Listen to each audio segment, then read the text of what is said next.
सबसे पहले ये पूछते हैं जाति क्या है, तुम्हारी जाति क्या है बताओ, तुम्हारी जाति क्या है बताओ।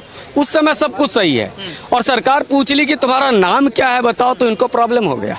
क्या हिंदुस्तान में हमें राइट टू फूड का अधिकार है या नहीं? क्या हमें राइट टू रिलीजन का अधिकार है नहीं है? राइट टू फेथ का अधिकार है या नहीं? हिंदू सभ्यता में, हिंदू के कार्य प्रणाली में, हिंदू जीवन में शुद्धता का महत्व रखा जाता है। यहाँ तक कि छठ जब होता है हमारे यहाँ, तो हम गेहूं में मटका टूल में आ जाए, कोई कण ना आ जाए, उसकी भी घर में सफाई करते हैं। यहाँ तक कि भोजन बनाने वाले को भी नहा करके भोजन बनाना पड़ता है, चाहे विवाह हो, चाहे संस्कार हो, मृत्यु के संस्कार हो, अंतिम संस्कार चल रहे हो, तब भी शुद्धता ही पहचान जहाँ पर हो। क्या हमें ये जानने का अधिकार नहीं है? और ये बार बार कह रहे थे जाति बताओ, जाति बताओ। हमने नाम पूछा, इन्हें दिक्कत क्या आ रही? और सुप्रीम कोर्ट से ये बात सबसे ज्यादा हास्यास्पद लगता है कि सुप्रीम कोर्ट के जजों की नियुक्तियां किस आधार पर हो रही है। मैं सीधा आरोप लगाता हूं, एक केस चला, एक पार्टी आके खड़ा हुआ, एक पार्टी आके खड़ा हुआ, उसने अपना पक्ष रखा। पहली बार देखा गया सुप्रीम कोर्ट में एक पक्ष खड़ा होता है और वो अपनी बात कहता है। जज पूछ रहे हैं दूसरा पक्ष कहाँ है, बोलता है दूसरा पक्ष नहीं है। बोला ठीक है, आदेश दे दो, इंतरिम आदेश दे दो। अरे आपने सुप्रीम कोर्ट में आज तक ये होता रहा है कि दूसरा पक्ष अगर नहीं आता है तो नोटिस इशू किया जाता है कि भैया नोटिस इशू करो, उसका पक्ष आएगा फिर हम फैसला देंगे। आपने ना सुना ना कहा, और जब सावन शुरू हो चुका था उसके बाद आपने अंतरिम आदेश कैसे दे दिया, अंतरिम रोक कैसे लगा दिया? क्या इस देश का सुप्रीम कोर्ट भी विचारधारा को देखकर, और मैं आज प्रश्न करता हूं, इस देश में गरीब गुरबा, समाजवाद, फलाना ढिकाना सबकी बात होती है, लोकतंत्र की बात होती है। आज गरीब हजारों गरीब, लाखों गरीब ने करोड़ों गरीब खड़े हैं माइलॉट के सामने, भाई साहब मुझे डेट दे दो, मुझे डेट दे दो। लेकिन इस कोर्ट में सिर्फ तारीख मिलता है। लेकिन क्या वजह है कि बार बार एक पैटर्न दिखता है कि एक तरह का केस, एक तरह के वकील और एक तरह के एप्लीकेंट खड़े हो जाते हैं और उनको तुरंत डेट भी मिल जाता है, सुनवाई भी हो जाती है, फैसला भी सुप्रीम कोर्ट दे देता है। मतलब ये पहली बार देख रहे हैं कि एक पक्ष को आपने सुना, दूसरे का सुना नहीं, और आपने इंटरिम आदेश दिया कैसे? ये बहुत बड़ा इशू है। इसीलिए कहता हूं कि न्यायिक सुधार बहुत आवश्यकता है इस देश में। और जब तक न्यायिक सुधार नहीं होगा, क्योंकि यहाँ पर अभी तक जो जजें बनते आ रहे हैं, कई ऐसे जजों में हमने देखा है कि कई सीनियर को पीछे छोड़ करके बनाया गया है उनको जज। क्यों बनाया? जिसने बनाया उसको रिटर्न कर रहे हो क्या? और ये विचारधारा की लड़ाई जहां पर सड़कों से नहीं लड़ी जा रही है, वहां क्या कोर्ट से अब लड़ेंगे कुछ लोग? ये सवाल है। और ये सवाल एक व्यक्ति का अगर है तो लोकतंत्र में सुप्रीम कोर्ट को भी ये जिम्मेवारी बनती है कि उन्हें भी इसको सुनिश्चित करना पड़ेगा कि उनको भी अपनी सत्यता साबित करनी पड़ेगी। लोकतंत्र का ये तकाजा है। आप राष्ट्रपति पर भी सब प्रश्न नहीं कर सकते, ठीक आपने हटाया हुआ है। आप कैसे आप कहते हैं, सुप्रीम कोर्ट कहता है कि नहीं, हम अभिव्यक्ति की आज़ादी की स्वतंत्रता की रक्षा करेंगे, हम आपको अधिकार देंगे, आप जो मर्जी आया है बोलना है बोलो, आपको जो करना है करो। लेकिन अगर सुप्रीम कोर्ट पे आप कुछ बोल देते हो तो नहीं, अब मानना हो गया। मतलब दूसरों को गाली देना, प्रधानमंत्री पद को गाली देना इनको लगता है स्वतंत्रता का अधिकार है, अभिव्यक्ति की आज़ादी है। लेकिन सुप्रीम कोर्ट के पे अगर सवाल उठा तो ये कहते हैं अब मानना है। ये दोहरा आपने कौन सा सिलेक्शन पास करके आते हैं? पिता जज, सुप्रीम कोर्ट के चीफ जस्टिस बेटा बन जाता है।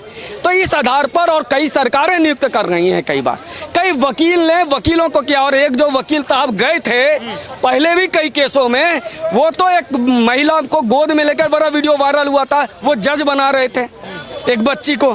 तो ऐसा, और कौन लोग गए थे कोर्ट में? 3 लोग समझिए।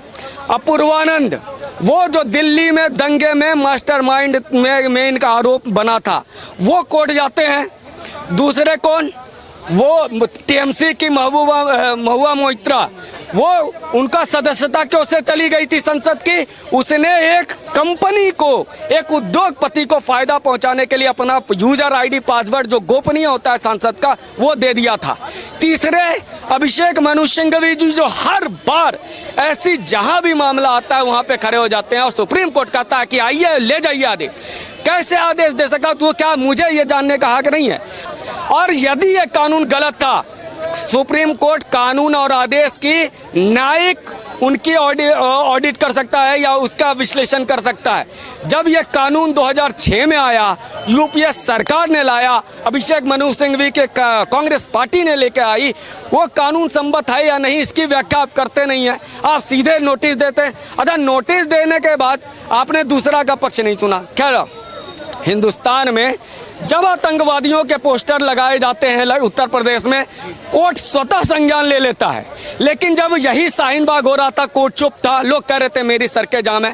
जब किसान आंदोलन में सड़कें जाम थी तो यह सुप्रीम कोर्ट चुप था। जब सब कुछ खत्म हो गया फिर सुप्रीम कोर्ट ने टिप्पणी दी, नहीं नहीं, लोकतंत्र की रक्षा होनी चाहिए, सड़कों का ख्याल रखना चाहिए। यह सुप्रीम कोर्ट उस समय मौन हो जाता है और उस समय वोकल हो जाता है। नुपुर शर्मा के केस में भी देख लिया, सारे बहाने। अगर नुपुर शर्मा गलत थी, आपने कहा कि सब कुछ तुम्हारे कारण होता, सजा दे देते, सजा नहीं दिया, सिर्फ तुमने टिप्पणी की।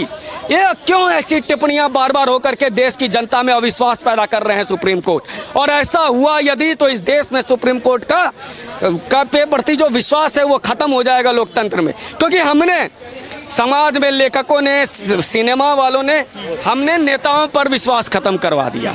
इनकी नेताओं के कारण ही नेताओं पे विश्वास जनता का खत्म हुआ। जो शासन व्यवस्था थी, पुलिस और उन्होंने अपने कारणों से अपने प्रति विश्वास खत्म किया।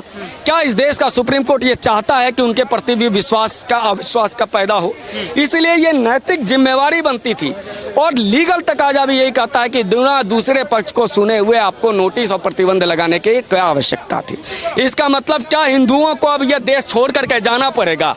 क्या हिंदुओं को यह हक नहीं है? अच्छा, जज साहब एक बात बड़ी घृणास्पद टिप्पणी किया है कितने कि मैं गया केरल में, हिंदू का होटल गंदा था, मुसलमान का होटल साफ था, मैंने खाना खा लिया।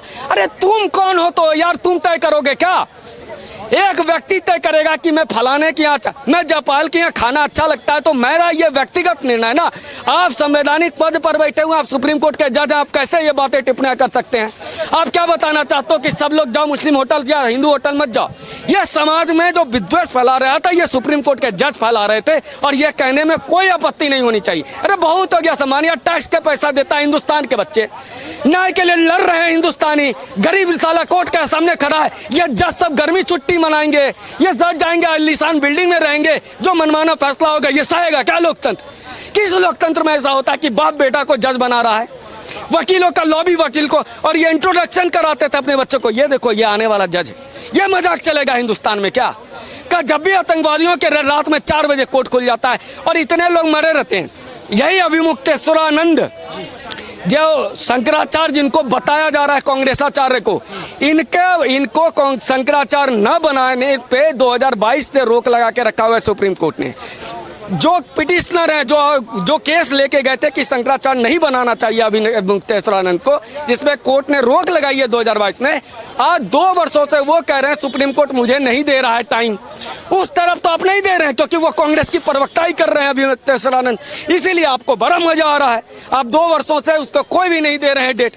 लेकिन दूसरी तरफ यहाँ पर आज पिटिशनर, आखिर अभिषेक मनु सिंघवी, कपिल सिब्बल के चेहरे में क्या है कि सुप्रीम कोर्ट तुरंत खड़ा हो जाता है सुनने को और एक तरफा सुन के आदेश दे देता है। प्रश्न जानने का विषय है, या मानना तला लोकतंत्र में टैक्स देगा जनता, कोर्ट के सामने खड़ा हम रहेंगे और ये कहेंगे हमारे हम मानना मत करो, कौन करेंगे?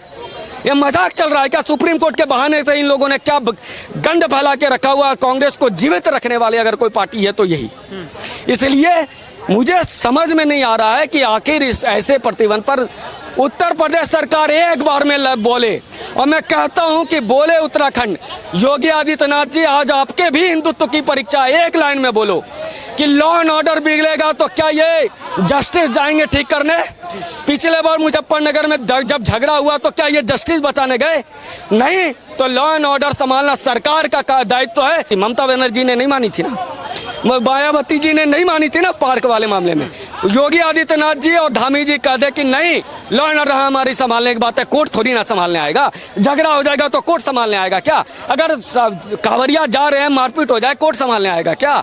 और इनके आदेश का असर देखो, कल ही रामपुर में या उत्तर प्रदेश में कंवरियों पे हमला हो गया। मनोबल बढ़ा रहे हैं ये लोग। इसलिए मैं कहता हूँ योगी जी से, मैं कहता हूँ धामी जी से और मध्य प्रदेश के मुख्यमंत्री जी से, ठेंगे पे लो इनको और कहो कि लॉ एंड ऑर्डर संभालना सरकार की जिम्मेवारी है, आपके आदेश को नहीं मानेंगे। तो मतलब सरकार अध्यादेश ला सकती है इसको लेकर, अगर 26 तारीख को जो सुनवाई हो रही है तो क्या लग रहा है लाना चाहिए? अध्यादेश लाने की जरूरत नहीं, सीधा ऐसा कह दे कि लॉ एंड ऑर्डर की समस्या हमको संभालना है। हम ये चाहते हैं कि हम ये आदेश नहीं मानेंगे। लेकिन कुछ विपक्षी नेता हैं कह रहे हैं कि ये बांटने का काम कर रही है सरकार, हिंदू नेम प्लेट लगाने से भाईचारा खत्म होगा। मैंने तुम्हारा नाम पूछ लिया तो तुम्हें तकलीफ क्यों हुई? मैंने तुमसे पूछ लिया कि आपका नाम क्या, आप तो कह रहे थे बताओ जाति। और इनका जो घोषणा पत्र था कांग्रेस पार्टी का, ये क्या कह रहे थे कांग्रेस पार्टी वाले, हम अल्पसंख्यक विशेषकर मुसलमानों को संसाधनों में पहला अधिकार देंगे। पहला अधिकार किसी को मिल गया, पीछे जो रह गया उसमें विद्वेष नहीं फैला, विद्वेष तब भी फैला। इन्होंने कहा था हम खाने पीने की सुरक्षित करेंगे, हम अल्पसंख्यकों का पहनना खाना पीना संरक्षित करेंगे। इनके घोषणा पत्र में था ना कांग्रेस पार्टी के। जब ये खाने पीने को संरक्षित कर रहे थे अल्पसंख्यकों की, तो हिंदुओं के भी खाने पीने के संरक्षण की बात थी, तब कांग्रेस पार्टी को पीड़ा क्यों हो गई? इनके घोषणा पत्र में था ना। तो फिर यही बात अगर ये कह रहे हैं कि ठीक है तुम मुसलमानों का करना, हम हिंदुओं का करेंगे, और हिंदुओं का ही नहीं करेंगे, हम एक महीना सिर्फ कांवरियों का करेंगे जो 5 करोड़ लोग हैं, सिर्फ उनके खाने का संरक्षण करेंगे, तो फिर कांग्रेस पार्टी को पीड़ा क्यों हो रही है? और इस देश में क्या सामाजिक इतना प्रेम भाव है तो दिल्ली में दंगे कैसे हो गए? सीए कानून जिससे भारत के नागरिकों का कोई मतलब नहीं था, उसके लिए शाहीन बाग क्यों सज गया? यहाँ पर कृषि कानून को जिसको पढ़ा नहीं उसके लिए सड़कें जाम कैसे हो गई? विद्वेष तब नहीं फैलता है जब लाल किले पर तिरंगा झंडा का अपमान किया जाता है। तो ये विद्वेष फैलाया, और विद्वेष, अरे कौन सा वो प्रेम मोहब्बत की दुकान थी भाई जिससे 47 में भारत का विभाजन हो गया? मुझे राइट है, मैं हिंदू हूँ तो मुझे ये राइट है, अधिकार है कि मैं अपने धार्मिक भावनाओं का, अपने धार्मिक आचरण करूं। मुझे ये अधिकार है कि मैं वहां पर कोई खाना बन रहा है वो लहसुन प्याज का है कि नहीं है, ये जानने का मुझे अधिकार है। सुप्रीम कोर्ट हमेशा वैसे ही कारणों पे क्यों आता है? या नुपुर शर्मा पे जो टिप्पणी की थी, सब कुछ तुम्हारे कारण ही हुआ, तो सजा क्यों नहीं दी? और मैं बता रहा हूँ सुप्रीम कोर्ट अपनी लोकप्रियता खत्म कर रहा है, अपने प्रति विश्वास खत्म करता जा रहा है। उस पर ऐसी टिप्पणियां जो ये जो एक तरफा फैसले आ रहे हैं लगातार, इस पर कंट्रोल होना चाहिए। लोगों का विश्वास उठ रहा है कैसे? ने आप 100 बात की, हम क्या कहते हैं भाई, दो के बीच में दो के बीच में लड़ाई हो रही है, एक ने अपनी बात कह दी तो दूसरे की बिना बात सुने अंतरिम आदेश सुप्रीम कोर्ट दिया कैसे?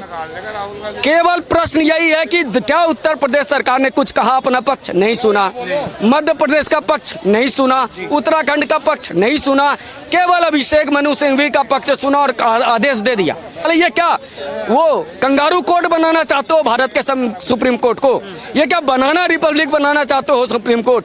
ये प्रश्न आज देश की जनता को जानना चाहिए, इसलिए मैं आपको बार बार यही सब कह रहा हूँ। और ये कहना ये इतना हास्यास्पद है, एक सुप्रीम कोर्ट का जज कहता कि मैं मुस्लिम के वोट खाने में गया था और हिंदू के, सुप्रीम कोर्ट के जज को कैसे पता चला कि वो हिंदू का होटल था या मुसलमान का होटल था? क्या ये देश पूछेगा जो सुप्रीम कोर्ट के जज ने कहा कि मैं हिंदू के होटल गया था, मुस्लिम के होटल के, सुप्रीम कोर्ट को सपना आया था क्या उस जज को? उसको कैसे पता? नाम ही तो पूछा था ना। अरे भाई यही तो सरकार कह रही है कि नाम बता दो, हम कागज नहीं दिखाएंगे, हम नाम नहीं बताएंगे, सब कुछ इन्हीं का चलेगा। और आज मैं ये आवाज़ दे रहा हूँ, ये आवाज़ करोड़ों हिंदुओं की है और करोड़ों देशवासियों की है जो पीड़ित हैं इस न्यायिक व्यवस्था से कि वर्षों वर्षों तक कोर्ट के आगे खड़े हैं, तारीख मिल रहा है, लेकिन अभिषेक मनु सिंघवी, कपिल सिब्बल या ऐसी कोई भी केस हो जिसमें हिंदुओं को हाथ करना है, सुप्रीम कोर्ट खड़ा हो जाता है और खड़े होकर के तुरंत कहता है सुनवाई करो, एक तरफा सुनवाई करो। ये देश की जनता को समझना पड़ेगा।